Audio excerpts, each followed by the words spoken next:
Um, okay. Good morning, everyone. Let me introduce ourselves. We are from Group 7. We will present the results of our discussion on the anatomy of plant roots, stems, and leaves. Before that, let me introduce myself. My name is Metagape Christian Panggabean with name 2403108 as moderator, and my partner is Muhammad Raihan Bramatio and Sylvia Dwi Ramadhani. Okay, the first material will be explained by Sylvia. To Sylvia, time is yours.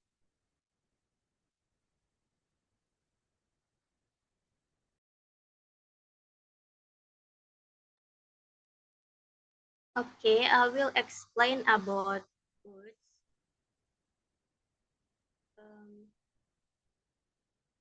the function of roots.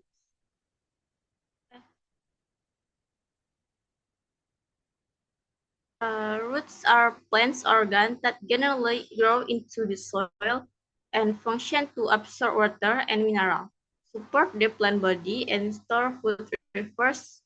Roots are an essential part of the plant growth and development system. Root function. First, supporting and strengthening the plant's operate position. To serve as the foundation that support plants, roots that spread within the soil enable a plant to grow upright, helping to absorb water and nutrients from the soil. Water and nutrients from the soil enter the plant through the root tips and root hair development. Distributing water and nutrient with the plant. After absorbing water and nutrient from the soil, the roots help transport them into the xylem vessel, functioning as respiratory organ. For example, mangrove plants use their roots to facilitate respiration. Storing food refers receivers. For example, plants like carrots, cassava, and others store a large amounts of their food supply in their roots, functioning in vegetative reproduction.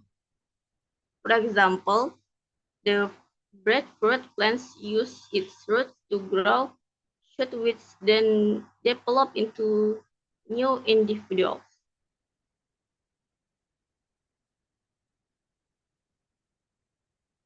The structure of monocot roots. First is epidermis. The epidermis and the outermost layer of the roots composed of tightly packaged shell without intercellular space. Cortex. The cortex consists of parenchyma in tissue with numerous intercellular space, serving as a storage site for food reservoirs and transport pathway for water and nutrients from the epidermis to the inner root structures. Endodermis. The endodermis is single layer of cell that regulates the movement of water and mineral into the cell vascular cylinder. Varicicle. The varicicle is a tissue layer located just inside the endodermis. Vascular cylinder or stele. The first central vascular system in monocot roots contains xylem and phloem arranged in a circular and structured pattern. There is xylem and phloem. Xylem is function to transport water and mineral from the roots to the upper part of the plant. Phloem function to distribute the product of photosynthesis from the leaf to other plants' part. Structure of dicot roots. First is epidermis. Similar to monocot roots, the epidermis in dicot roots serve a protective layer and the primary site for water and nutrient absorption through root hair. Cortex. The cortex in dicot roots is also made up of parenchyma tissue but is generally thinner than in monocot roots. It functions as a food storage site and pathway for nutrient transport. endodermis. The endodermis in Dicotrus contain the Casparian strip, which regulates the water and mineral movement into the vascular cylinder. Pericycle. In Dicotrus, the pericycle plays an important role in both lateral growth, roots formation, and secondary growth. Unlike in monocots, where it only contributes into lateral root formation. Vascular cylinder. In Dicotrus, the xylem and phloem are arranged differently compared to Monocotrus. The xylem form a star or cross-like pattern in the central root region, and the function is water and mineral transport. Phloem, located between the arm of the xylem and the function to distribute photosynthetic product. There is cambium in Dicotrus. Dicotrus ameristematic tissue located between the xylem and phloem. The cambium is responsible for secondary growth, allowing the roots to increase in thickness over time. So it's all for me. I will give back to the moderator. Okay, thank you to Sylvie. The next material will be explained by Raihan. So Raihan, time is yours. Okay, thank you to moderator. Next material is the stem.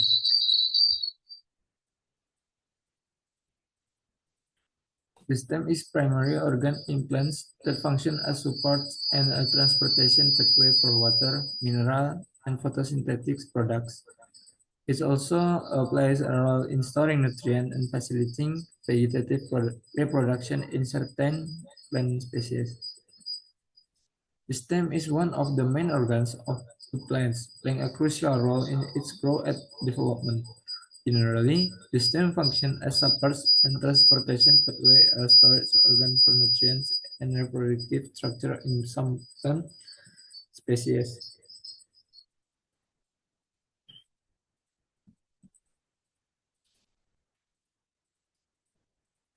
One, supporting and holding plant organs.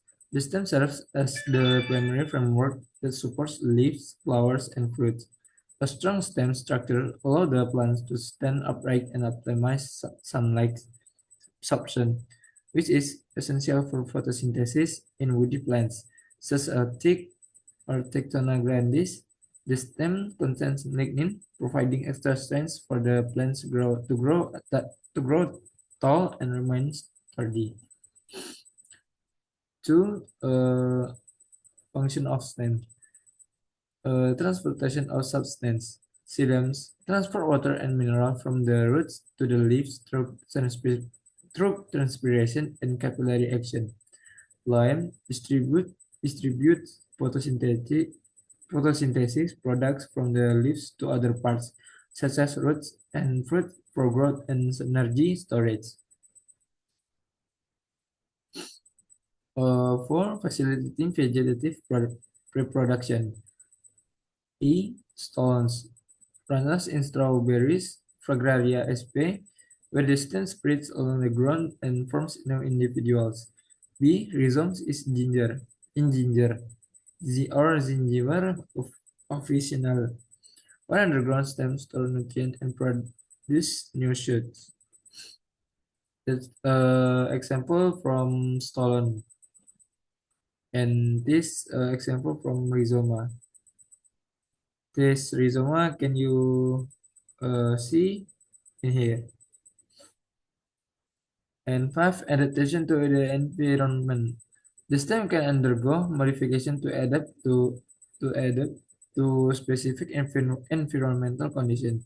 For example, in cacti or Opuntia sp, the stem transforms into a water storage tissue to survive in arid regions.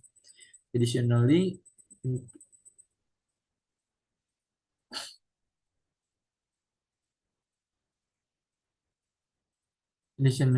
in plants like rose or Rosa sp.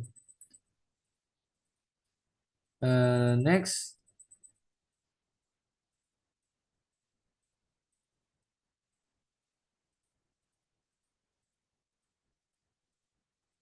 Anatomical structure of monocot stems. The monocot stem has a distinct anatomical structure that differs from dicot stems generally. Monocot stems do not undergo secondary growth because they lack a cambium. One epidermis. The outermost layer composed of a single layer of cell that protects against water loss and pathogen attacks. The epidermis is often covered by a cuticle to reduce evaporation. 2. Cortex consists of the parenchyma tissues that function as a storage sites for nutrients and may contain chloroplasts for photosynthesis in some plants. 3. Stele central cylinder. A. Vascular bundles, xylem and phloem, scattered through the stem, not arranged in a ring as dicots. The xylem transport water and minerals from the roots to the leaves, while the phloem distributes photosynthetic products. B. Orbits, parenchyma tissues that fill space between vascular bundles, serving for storage and transport of substance. The dicot stem has a more complex anatomical structure compared to the monocot stems. This type of stem undergoes secondary growth due to the presence of cambium, which allow the stems to increase in size over time. Epidermis. The outermost layer composed of a single cell that protects against water loss and pathogen attacks. The epidermis is often covered with a cuticle to reduce evaporation. 2. Cortex, a layer beneath the epidermis consisting of parenchyma and parenchyma tissues, which function in both storage and providing mechanical supports. Endoderm, a boundary layer between the cortex and the stele that regulates the movement of substance into vascular tissue. 4. Stele or central cylinder, pericycle, the outer layer of the stele that may contribute to secondary growth. Vascular bundles, xylem and phloem. The xylem is located on the inner inside and function in water and mineral transport, while the phloem is on the outer side and distribute photosynthetic products. In dicot stems, vascular bundles are arranged in a ring. Cambium, a meristematic layer between the xylem and phloem responsible for secondary growth, leading to the stem thickness. And pit, parenchyma tissues in the center of the stem that function as a storage site for nutrients.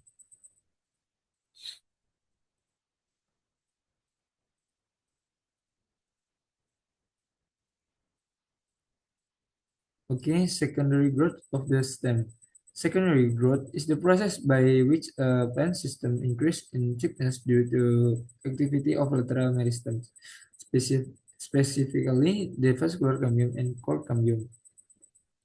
A. Vascular cambium activity. The vascular cambium, a layer of meristematic cells between the xylem and phloem, produce new secondary xylem or wood on the inner side and secondary phloem on the outer side. This continuous division leads to an increase in stem diameter. B. Core cambium activity. The core cambium or phloem form the periderm, replacing the epidermis as the protective outer layer. It produces cork cells or phloem in the outside and phloderm on the inside. The cork layer prevents water loss and protects the stem from environmental damage. C. Annular rings formation. In temperate regions, secondary growth results in the formation of annular rings due to variation in xylem cell size, influenced by seasonal change. These rings are used to determine the age of a tree. Okay, you can see between primary growth and secondary growth. Okay, next to abnormal secondary growth. Abnormal secondary growth refers to irregulation in the usual process of stem thickness due to the activity of lateral meristems, resulting in unusual structures or patterns of growth. This type of growth can occur due to genetic mutation, environmental factors, or injury. A. Excessive callus formation. In response to injury, some plants form an overgrowth of callus tissues which is composed of undifferentiated cells, while callus formation is a normal response to mounding.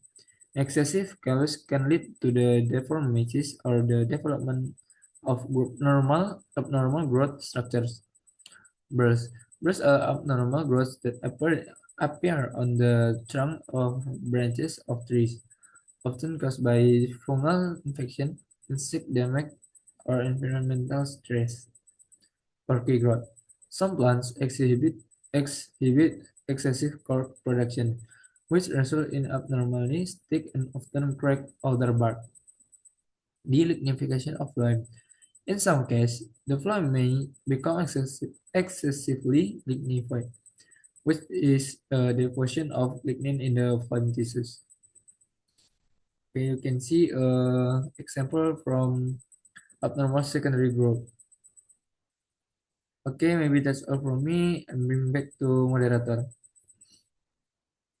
Okay, thank you to Ray. The next material will be explained by me. The material is about leaves. Leaves are one of the plant organs that grow from twigs, usually green in color and mainly function as energy captures from sunlight for photosynthesis. Leaves are important organs for plants in sustaining their lives because plants are obligate autotrophic organisms. They must supply their own energy needs through the conversion of sunlight energy into chemical energy. Next.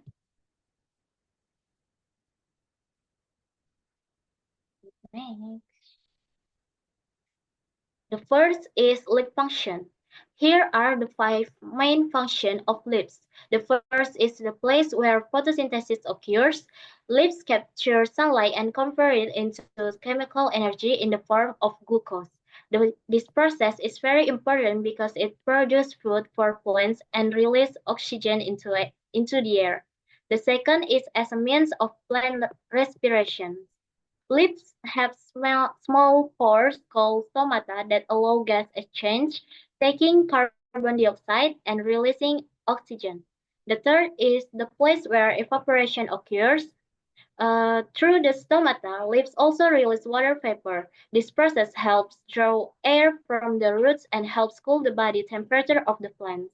The fourth is can also be used as a means of vegetative reproduction. Some plants can reproduce through leaves. An example is the cocor bebek plant, whose leaves can grow into new plants. And the last is as a means of plant transpiration. Evaporation from leaves also plays a role in maintaining air levels in plant tissues. Next.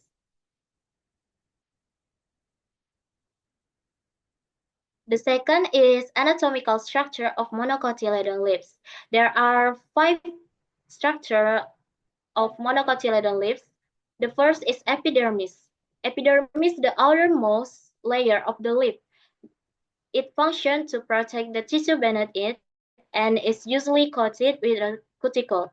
The second is stomata. Stomata is like pores in leaves that are evenly distributed on both surfaces of the leaf. The function of stomata is as a place for gas to enter and exit.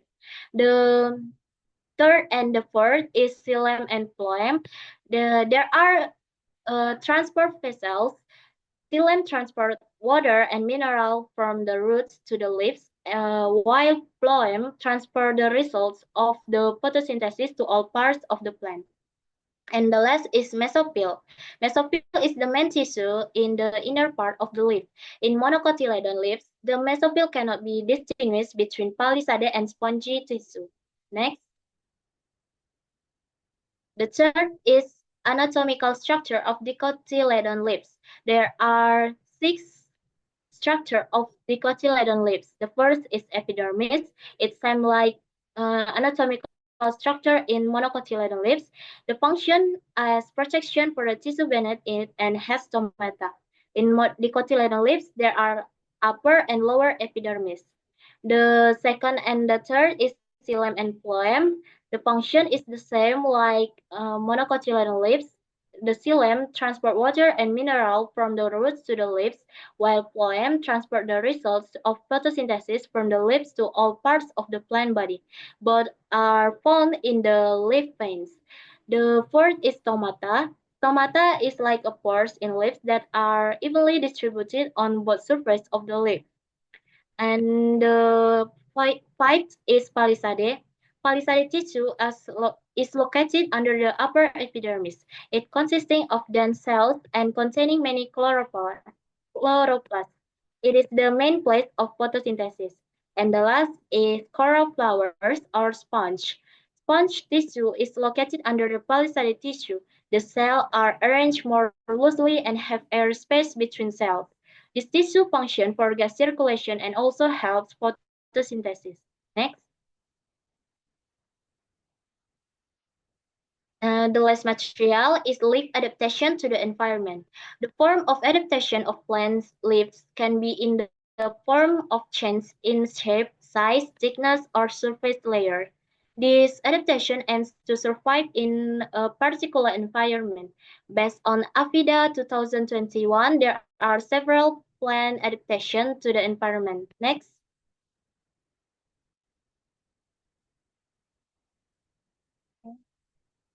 The first adaptation is morphological adaptation. Morphological adaptation is a change in the physical form of plants that allows them to compete and adapt to the environment.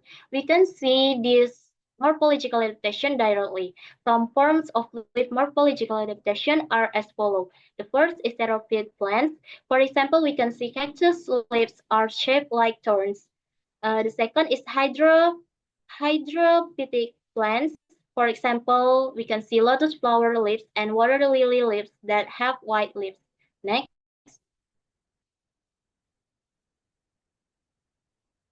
The third is hygrophytic plants. For example, is ferns that have many stomata on their leaves. And the last type is halophytic plants.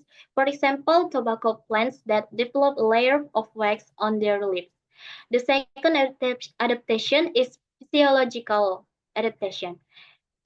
Physiological adaptation is related to the adjustment of the body system to where it lives. For example, we can see nettle plants produce potion that can cause itching on the skin. Next. Okay, guys, here are some picture from morphological adaptation and physiological adaptation. Next. Next. Next. Okay, the last type of adaptation lives is behavioral adaptation, where plants create a habit to survive. For example, teak leaves shed their leaves during the dry season, and mimosa leaves will immediately close when touched. We can see that picture in our PowerPoint. Next. Okay, guys, maybe that's all material from us. We apologize if there are any errors in our presentation. Thank you for your attention. Good morning, guys.